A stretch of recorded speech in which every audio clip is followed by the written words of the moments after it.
travailler debout parce que ça me fait mal aux genoux. Je peux pas travailler assis, ça me fait mal au coccyx.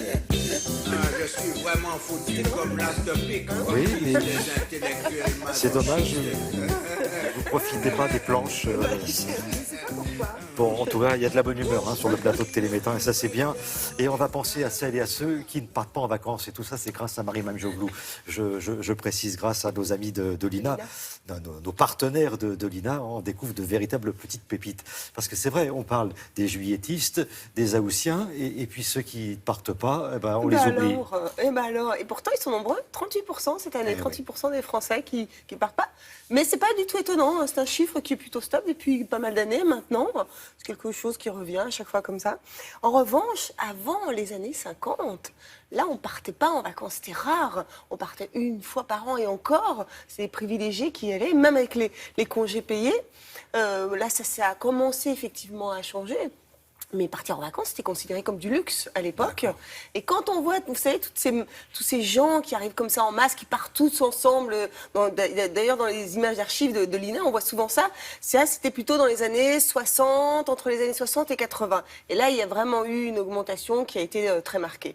Mais bon, à part ça, c'est vrai qu'il y a beaucoup de gens qui ne partent pas. Alors, quand ils partent pas, ils ont quand même pas mal de choses à faire, entre autres à Paris. Enfin, par exemple, je dirais à Paris. Comme en ce moment, en France, comme en ce moment, Thierry, on voit bien, les rues sont totalement vides. Et les gens sont contents parce qu'il n'y a pas d'embouteillage, il y a beaucoup moins de monde. Mais en revanche, à l'époque, ils se baignaient dans la Seine. Non. Mais si, vous allez voir dans les images, c'est assez étonnant. J'étais surprise parce que moi, personnellement, je ne me baignerais pas dans la Seine. Ah oui, moi je reste à Paris, mais je ne me baigne pas dans la Seine, ça c'est sûr. Ça. Piscine Molitor, évidemment, vous l'avez connue. Ah oui, l'ancienne, oui. Avant. Oui, voilà, c'est ça. Je suis très très âgé, donc effectivement. Non, mais c'est vrai que c'est. Je me permettrai pas. C'est des choses mais c'est des choses qu'on oublie. Il faut le rappeler. Oui, ça. voilà. On pouvait se baigner dans la Seine. Mais oui, voilà, c'est ça exactement. Donc, je vous propose de regarder ça tout de suite en images. Allez, regardez. Joli Paris du mois d'août. On dirait même que ceux qui restent sont aussi en vacances. Flânerie dans l'attente de clients problématiques. On dirait que tout le monde est parti.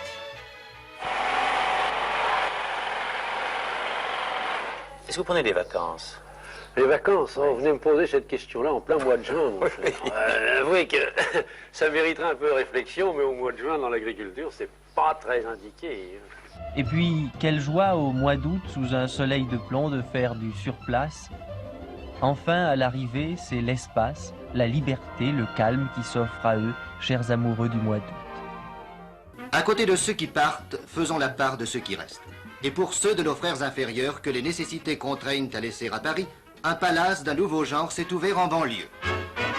En pension pour un mois, le brave Médor et le gentil Minet, mais aussi le petit âne encombrant à l'hôtel, le canari impossible à la plage et le chimpanzé prétexte à toutes les frictions avec les femmes de chambre, les voisins de table et les natures délicates de tout ordre. On n'a encore pas trouvé la solution pour dire aux vaches rester 3 mois ou 15 jours sans donner de lait ou sans manger. Quand il y a les papas, les mamans qui s'occupent bien de leurs enfants, ils les laisseraient bien partir en vacances pour rester eux et faire le travail. C'est ce qu'on a fait toute notre vie. Et ce qui se passe encore. Tandis que maintenant, tout le monde veut prendre des vacances. Courage et patience, c'est la devise de l'aspirant au départ. D'ailleurs, pourquoi ne pas rester à Paris? Paris a ses plages artificielles où l'on se marche sur les mains tout aussi bien qu'ailleurs.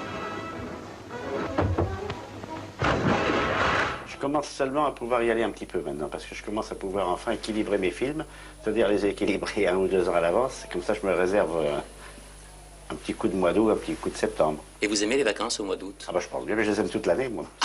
Vous les aimez toute l'année. Là, je viens d'en payer 2 jours, là. Ceux qui ne sont pas partis se retrouvent quand même dans un univers qui n'est pas celui des mois ordinaires. Il y a de beaux voyages immobiles avec des compagnes aussi charmantes et aussi infidèles, dames de pique ou reines blanches. Et dans l'ombre des invalides, on en voit d'autres qui se créent une Provence d'occasion. Et puis la Seine vaut bien la mer. La berge d'Auteuil peut dès maintenant se nommer la plage d'Auteuil, bien que les guides ne fassent pas encore mention de cette villégiature familiale. Les sages restent à Paris, dans ce Paris d'été où, au lac d'Auménil, ils retrouvent la Sologne, au bois de Vincennes, la forêt d'Hôte, et où Montmartre vaut bien le Mont Blanc. Seul, le pêcheur à la ligne Et les amoureux savent quel est le plus beau voyage.